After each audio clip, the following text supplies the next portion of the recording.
নমস্কার বন্ধুরা, Bengali food আইডিয়াতে সকলকে স্বাগত। আজ তোমাদের সাথে শেয়ার করব পালং শাকের বড়া বা পকোড়ার রেসিপি। শীতকালে গরম চা কফির সাথে এই পকোড়া থাকলে জাস্ট জমে যাবে। তার জন্য আমি এরকম গোটা পালং শাকের পাতা নিয়েছি। এবার একটা ব্যাটার তৈরি করে নেব। তার জন্য 4 চামচ মতো বেসন নিয়েছি,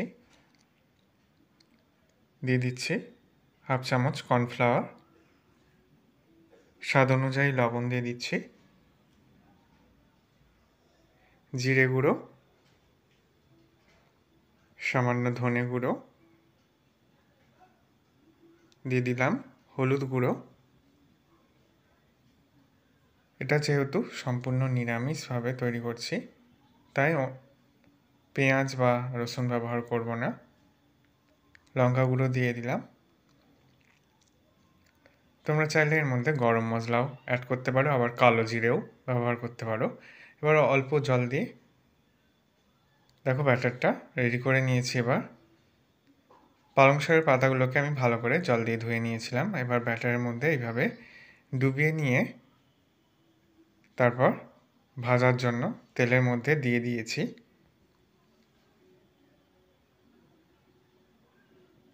আরও একটা ভাজার জন্য দিয়ে দিয়েছি। গ্যাসের ফ্লেম মিডিয়ামে রেখে এই বড়াগুলোকে ভেজে নিতে হবে।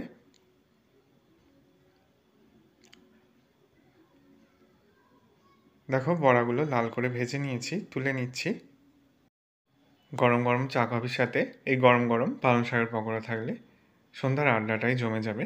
আশা করি রেসিপিটা তোমাদেরও ভালো লাগবে। ভালো লাগলে বন্ধুদের মধ্যে অনেক শেয়ার করো, লাইক কমেন্ট করতে ভুলো না। সকলে সাবধানে সুস্থ থেকো। ভিডিওটা দেখার জন্য সকলকে ধন্যবাদ।